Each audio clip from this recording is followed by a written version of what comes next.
Creo que es la mejor elección que hemos hecho hoy de estar en la casa de Dios.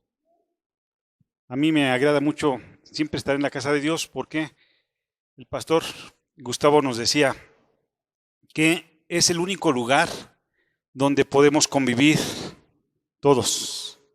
El alto con el chaparrito, el gordito con el flaquito, el que tiene dinero con el que no tiene. Aquí todos somos iguales porque hemos sido comprados con la sangre de Cristo. Amén. Entonces, estar en este lugar es algo maravilloso porque podemos convivir como un cuerpo, como hermanos que somos en Cristo Jesús, ¿verdad? Y podemos estar en otro tipo de reuniones, pero no es lo mismo. Créanme, yo he estado en otro tipo de reuniones que no son de la iglesia y realmente no es lo mismo. Gracias a Dios porque nos permite estar aquí, ¿verdad, hermanos? Pues vamos a iniciar entonces a estudiar la palabra de Dios. Yo les voy a pedir primeramente que inclinemos nuestro rostro delante de Dios para pedir que el Espíritu Santo sea el que nos dirija esta mañana. Amén. Inclinemos nuestro rostro. Padre Santo y bueno, te damos gracias, Señor, porque nos permites reunirnos como un cuerpo en tu iglesia, Señor, porque sabemos que tú tienes un propósito para cada vida aquí presente, Señor, y sabemos, Padre, que tú nos amas con amor eterno. Y, Padre, yo te pido que tu Espíritu Santo venga a nuestras vidas y tú nos enseñes a través de tu palabra lo que quieras sembrar en nuestro corazón y que podamos dar fruto en su tiempo como tú quieres, Padre. En el nombre de Jesús te damos gracias. Amén. En esta tarde me gustaría hablar sobre cómo enfrentar la vida cuando nuestra fe es o puede ser amenazada.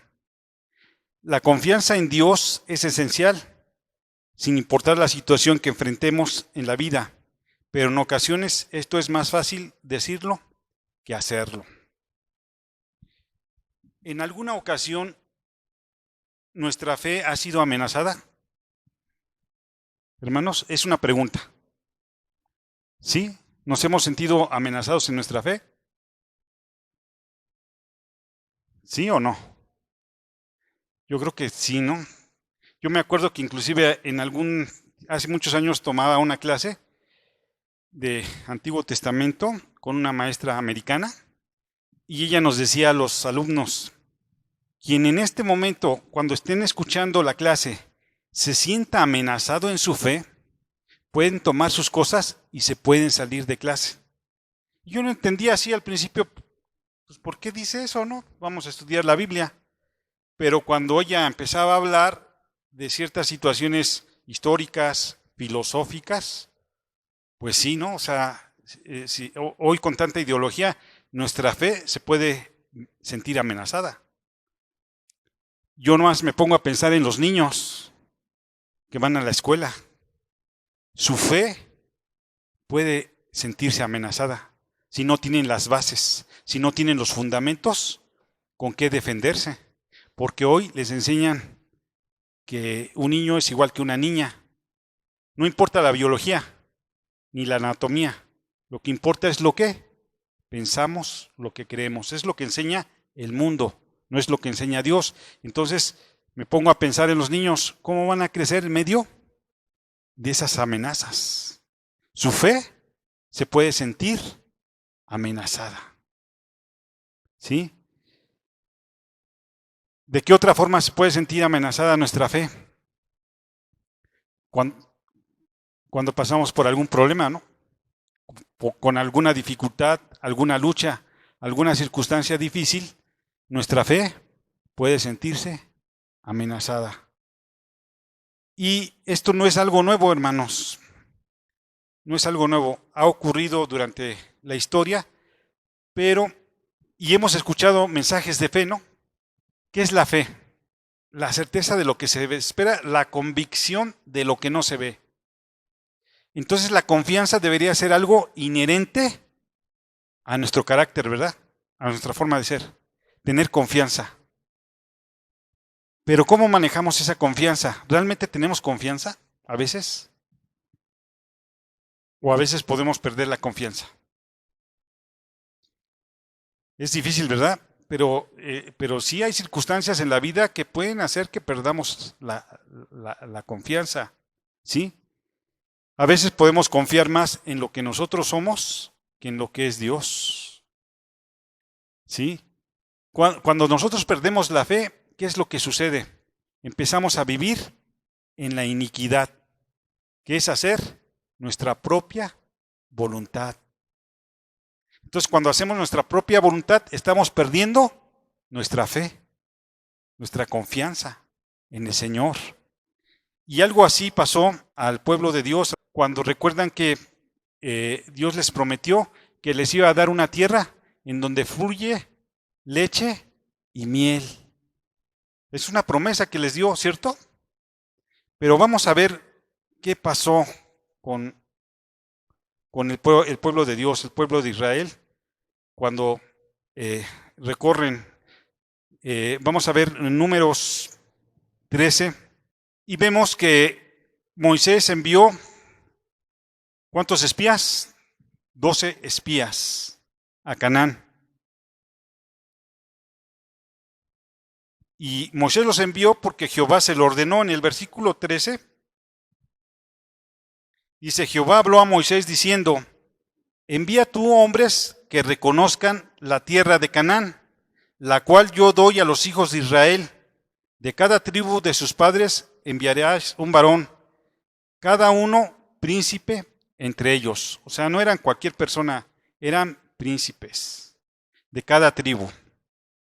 Los envió pues Moisés a reconocer la tierra de Canaán, diciéndoles: subid de aquí al Negev y subid al monte, y observad la tierra cómo es, y el pueblo que la habita, si es fuerte o débil, si poco o numeroso.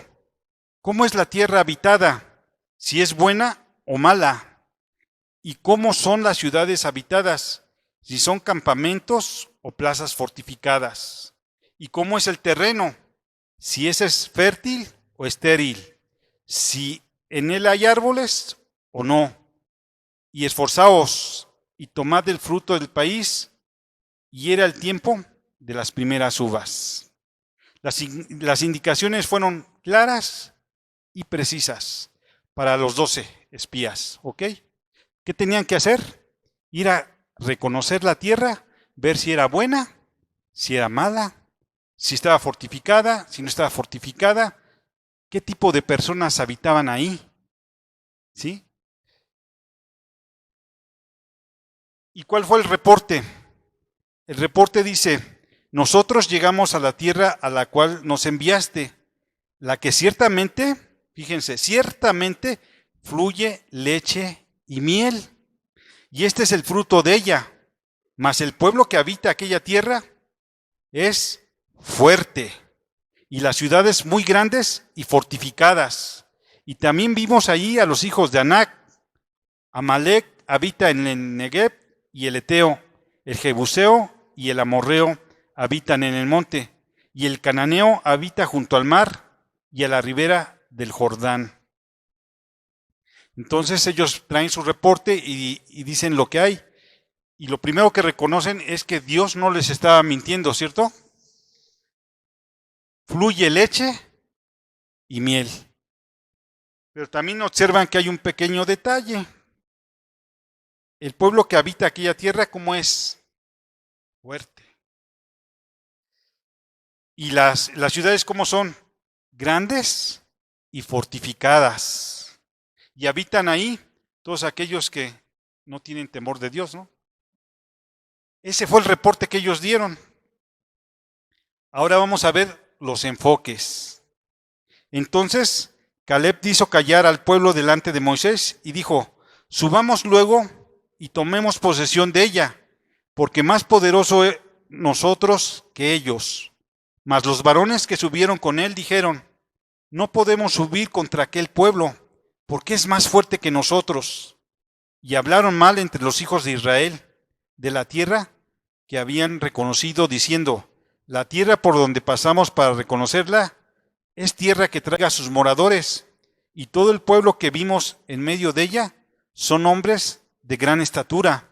También vimos allí gigantes, hijos de Anac, raza de los gigantes, y éramos nosotros, a nuestro parecer, ¿cómo? Como langostas. Y así les parecíamos a ellos. Aquí vemos dos visiones diferentes. ¿Cómo vio Caleb la tierra? La vio buena, ¿verdad? Sabía que había desafíos que enfrentar, pero, ¿qué dijo? Subamos y tomemos la tierra que el Señor nos prometió. Porque no se los había prometido cualquier persona, se los había prometido el Señor. Y Caleb dice, vamos a tomar la tierra. Pero los príncipes que subieron, ¿qué dijeron?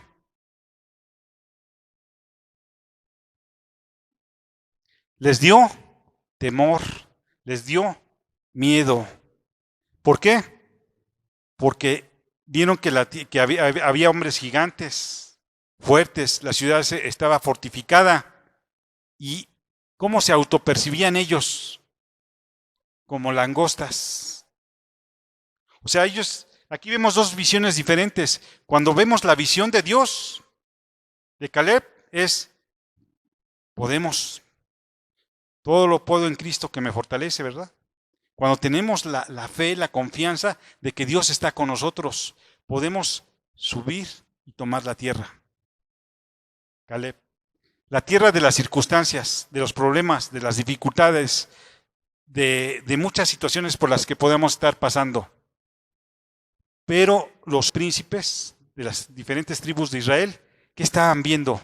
Estaban viendo con una visión diferente. ¿Y qué pasa cuando tenemos miedo? El temor nos paraliza. ¿Sí han visto cuando la gente quiere pasar la cuadra? Viene un vehículo, ¿qué pasa? Voltea y está comprobado que la gente, si ve el vehículo, se paraliza. El miedo te paraliza. Ya no te deja avanzar. Ya no te deja acceder al lugar donde tú tienes que llegar. Y fue desafortunadamente lo que le pasó al pueblo de Israel. Dios tenía un gran propósito para ellos. Les quería dar una tierra donde fluye leche y miel, donde el racimo de uvas era tan grande que lo tuvieron que cargar ¿entre qué? Entre dos personas, porque los frutos eran buenos. Dios quería darles una bendición hasta que sobreabunde. Sin embargo, muchos de ellos no creyeron. Y no solamente no creyeron, porque si nosotros nos vamos al capítulo 14, ¿qué hicieron? Empezaron a hablar mal entre ellos y empezó a levantarse en su versión en contra de ¿quién? De Moisés. ¿Qué dijeron? Pues ¿por qué nos traes hasta aquí? En Egipto estábamos mejor. En Egipto por lo menos teníamos que comer y tú nos has traído hasta este lugar. Nos damos cuenta, hermanos, que su fe se vio amenazada. Ellos tenían todo para salir adelante. Tenían todo para tomar la tierra. Pero a veces la iniquidad, el hacer nuestra propia voluntad, y aquí vemos cómo ellos vieron con sus ojos materiales, carnales, pero no vieron con los ojos espirituales. Porque si hubieran visto con los ojos espirituales, hubieran visto lo que Caleb y hubieran avanzado a tomar la tierra que Dios les estaba prometiendo. ¿Cuántas veces, hermanos, nos encontramos en la misma circunstancia? Vemos los problemas, vemos las circunstancias que nos rodean, la falta de trabajo, la falta de empleo, la falta de salud, la falta de oportunidades en nuestro trabajo, en nuestro negocio, en nuestra vida. Y sabemos que si Dios dio su vida por nosotros, ¿con qué propósito lo hizo? Para que tengamos una vida plena, una vida abundante.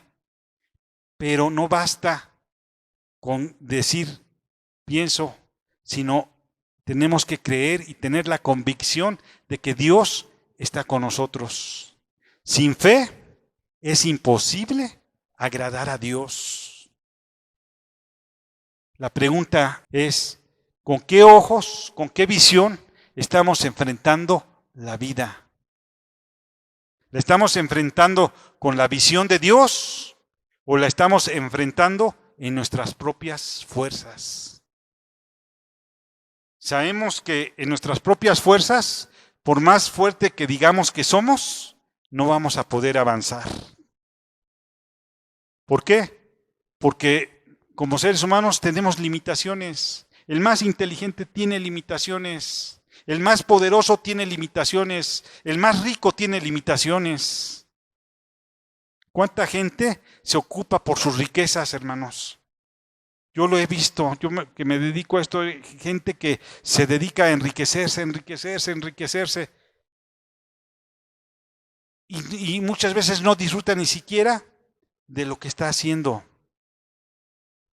Yo no estoy diciendo que el dinero sea malo, Dios lo da para que nosotros podamos ser bendición para nuestra familia y para los demás. Pero sí importa la visión que nosotros tenemos de lo que Dios quiere para nuestras vidas.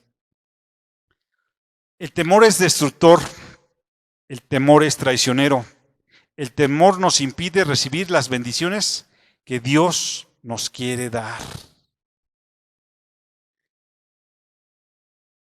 Y seamos sinceros, algunas veces hemos tenido temor.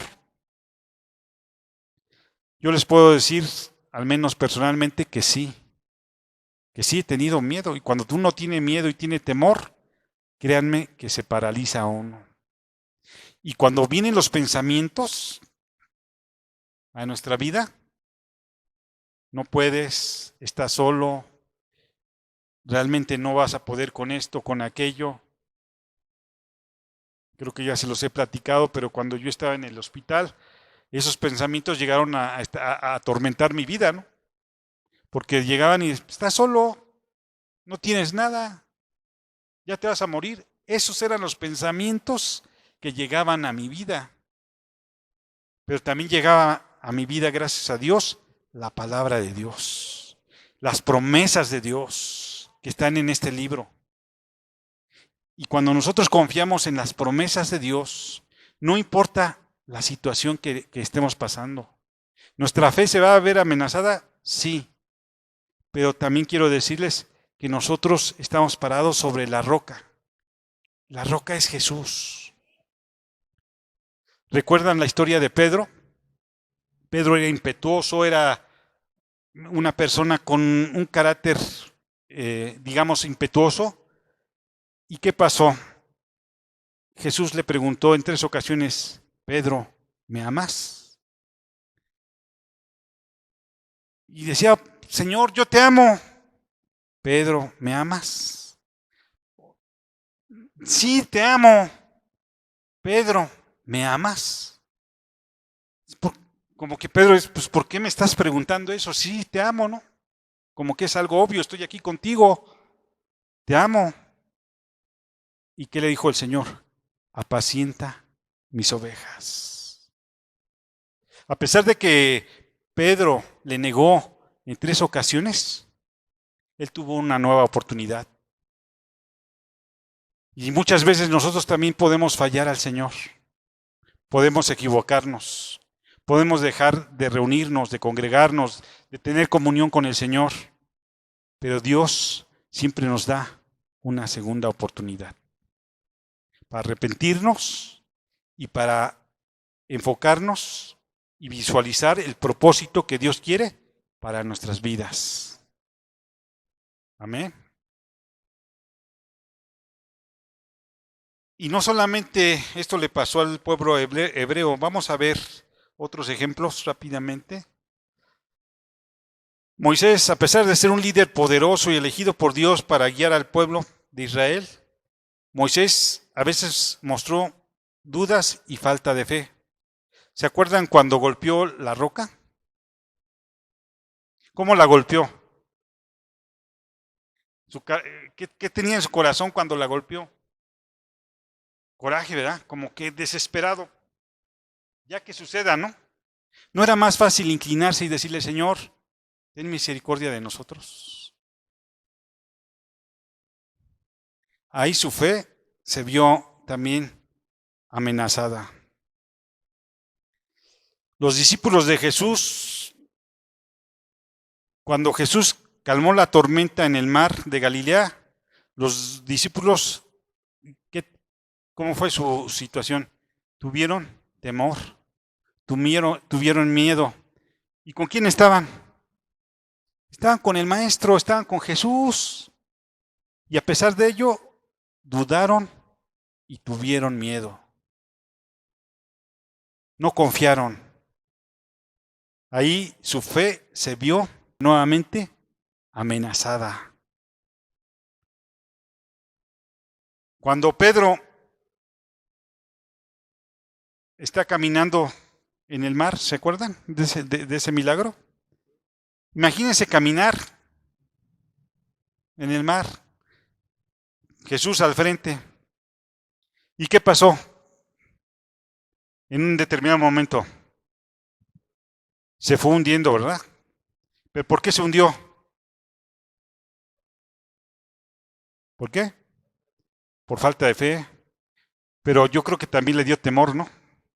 Y cuando vio la realidad que estaba caminando, dijo, wow, ¿qué hago aquí, no? Y se empezó a hundir. ¿Cuántas veces el Señor nos ha llamado a hacer algo en específico? Nos ha dado una tarea especial y muchas veces nos da miedo, ¿no? Nos da miedo enfrentar las situaciones. Nos da miedo enfrentar los problemas. Y déjenme decirles que el mundo no tiene las herramientas, ¿no?, que nosotros tenemos. A mí me da mucha tristeza, así, y lo digo con todo mi corazón, ver cómo hoy el mundo está tratando de imponer una forma de pensar que no corresponde a la palabra de Dios. Hoy en los juzgados, por ejemplo, cuando las parejas tienen problemas, por default, a los hombres los mandan a un curso que se llama Las Nuevas Masculinidades. Y entonces yo me atreví a preguntar, bueno, usted está mandando a este señor a tomar ese curso, ¿en qué consiste este curso? Bueno, cuando me empiezan a explicar el curso es entender que hay diferentes géneros, diferentes formas de amar, o sea, una serie de cosas. Si hay un problema, lo que deberían de dar es un curso para escuela para padres, cómo forjar el carácter, ¿no? Por ejemplo. Pero es triste que el propio Estado obliga a las personas a tomar esos cursos. Y ahí, si uno no está firme, yo me pongo a pensar, si las personas no están firmes, ¿qué va a pasar? Pues van a ver las cosas como algo normal, ¿no? Ahora le llaman orgullo a una aberración. Eso es increíble. Y lo más increíble es que el propio Estado mexicano y muchos estados, las instituciones públicas lo fomenten, colocan las banderas ahí. No puede ser. Por eso la única esperanza del mundo es la iglesia. Y la iglesia no podemos vivir en temor, en miedo. Porque nuestro Dios, lo hemos cantado, es grande y es poderoso. ¿Sí? Y si Dios está con nosotros, ¿quién contra nosotros? Y la iglesia ha permanecido por siempre, ¿no? Por ahí dicen, es que la iglesia va a desaparecer. La nueva generación va a hacer que desaparezca la iglesia. Yo no lo creo. Yo no lo creo porque Dios siempre ha tenido un remanente. Y ese remanente ha escuchado y ha entendido las maravillas, las promesas que Dios tiene en su palabra. Y mientras estemos en la tierra y mientras estudiemos la palabra de Dios, tendremos las herramientas para que nuestra fe no se vea amenazada. Para que nuestra fe, al contrario, crezca y podamos ser testimonio a todos aquellos que no le conocen. David fue un hombre conforme al corazón de Dios, ¿cierto? La vida de David me impacta. Pero en el Salmo 22 se lamenta profundamente y clama a Dios en tiempos de angustia. David, a pesar de ser un hombre conforme al corazón de Dios, también tenía sentimientos, hermanos. Y también se lamentaba. Y también decía, Señor, no me desampares. ¿Sí? Todos podemos pasar por pruebas, por dificultades, por luchas, por circunstancias, pero no debemos permitir que las circunstancias dominen nuestras vidas. Porque reitero, Jesús pagó un precio muy caro. Fue precio y precio de sangre para darnos vida eterna. ¿Cuándo empezamos a vivir la vida eterna, hermanos? Cuando partimos. Es cuando reconocemos que el Señor es nuestro Salvador. Cuando reconocemos su señorío. Cuando reconocemos que Él es soberano de nuestras vidas. En ese momento ya tenemos la vida eterna. Ese es un regalo que el Señor nos dio. Tomás, después de la resurrección de Jesús, él estuvo con Jesús, ¿no? Seguramente caminó con Jesús, seguramente vio los milagros que Jesús hacía. Sanaba enfermos, liberaba endemoniados. Pero ¿qué pasó con Tomás? También dudó, ¿no? ¿Qué le dijo? Porque me has visto, ¿has creído? Cuando él había caminado con él, cuando él había estado presente con el Maestro. Los que no vieron y creyeron. A veces Dios llama a los que aún no viendo han creído. Y esa es la fe, hermanos. A veces no vemos con nuestros ojos. A veces con nuestros ojos vemos que todo parece oscuro, gris. Pero si nos atreviéramos a ver a través del cristal de la fe, las cosas serían diferentes. Y nuestra fe, por más amenazada que se pueda ver, va a permanecer firme. ¿Sí? Estos ejemplos muestran cómo incluso aquellos que tienen una fe fuerte a veces pueden experimentar momentos de debilidad, momentos de angustia, momentos de duda, momentos difíciles, ¿no? Y ustedes pueden decir, eso no más le puede pasar a alguien que no tiene mucho conocimiento de la palabra. Creo que ya les comenté, yo tengo un amigo que estimo mucho, que él conocía la palabra, o conoce la palabra de Dios de una manera increíble, pero él un día dijo que él quería dar el siguiente paso, y que él quería irle a compartir a todos aquellos que no creían en Dios. Y se metió a un grupo agnóstico, ateos, y entonces hasta a mí me invitó, me metió en ese grupo que yo no sé qué hacía en ese grupo, ¿no? Pero él se metió en ese grupo. Lo más triste de todo es que hoy él ya se declara igual, agnóstico. O sea, después de haber conocido la palabra de Dios, de haber predicado la palabra de Dios, de haber conocido las maravillas de Dios, de haber experimentado el poder de Dios, hoy dice, es que no sé, tengo dudas. tengo dudas por esto, aquello, y digo, hablar con él es otro tema. Pero bueno, su fe no está firme entonces, no estaba sobre la roca, no estaba sobre los fundamentos de la palabra de Dios. Porque la fe, no, yo le decía en alguna ocasión, no se tiene que demostrar. Dios no le interesa demostrar su existencia. Él cuando se presenta y cuando Moisés le pregunta, y cuando me digan, ¿quién eres tú? ¿En nombre de quién voy? Yo soy el que soy. Yo soy el que soy. Él es el que es, y a él no le interesa demostrarle al mundo con evidencias tangibles que él existe. Él existe porque Él es real, y el que quiera creer debe practicar la fe. Por eso decimos, somos personas de fe.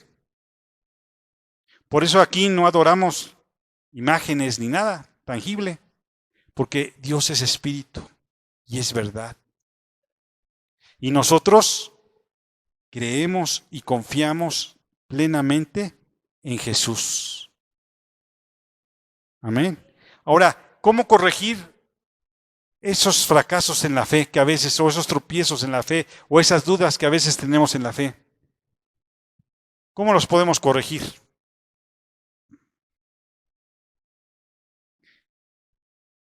El primer punto es meditando en la palabra de Dios.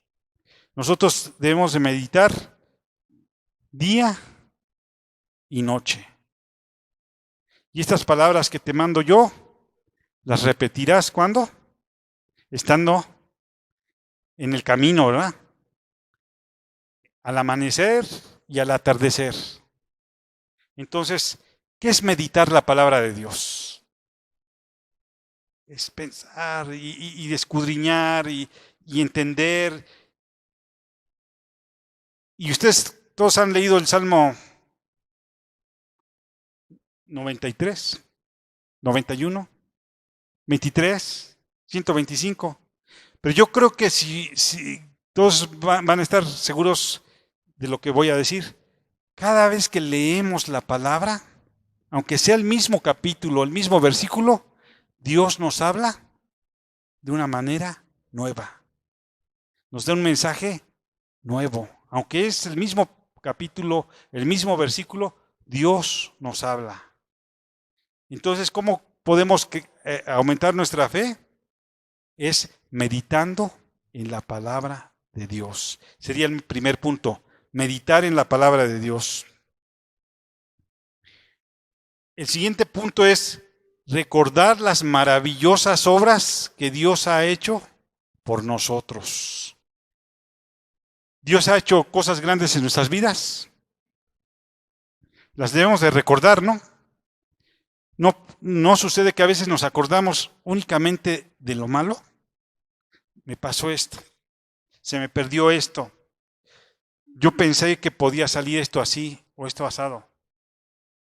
Pero olvidamos recordar lo que Dios ha hecho en nuestras vidas. Dios ha sido nuestro proveedor. Dios es el que sustenta nuestras vidas, ¿verdad?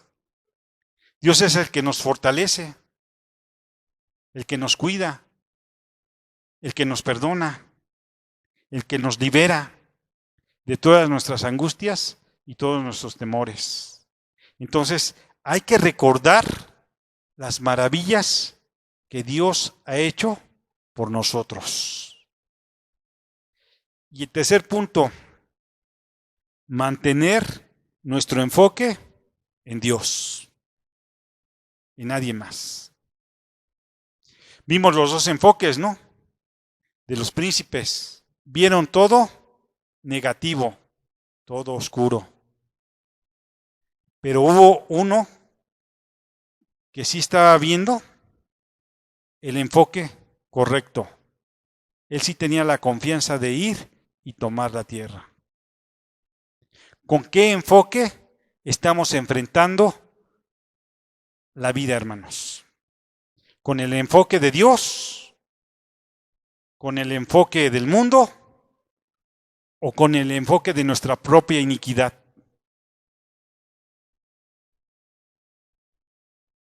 yo creo que si queremos caminar seguros, tendríamos que ver el enfoque del Señor. Y el enfoque del Señor está en su palabra. Y su palabra es viva y es eficaz.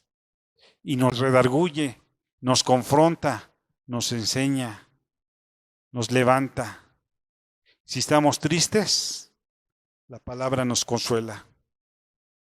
Si estamos alegres, también nos da más fortaleza para seguir adelante. Si estamos pasando por algún problema, alguna enfermedad, alguna circunstancia, la palabra de Dios tiene palabras de vida eterna. Entonces, ¿qué vamos a hacer, hermanos? ¿Vamos a vivir enfrentando nuestra fe con una amenaza o vamos a vivir una vida plena en el Señor? La decisión es nuestra, porque Dios es todopoderoso, pero no nos va a obligar a creer, no nos va a obligar a hacer.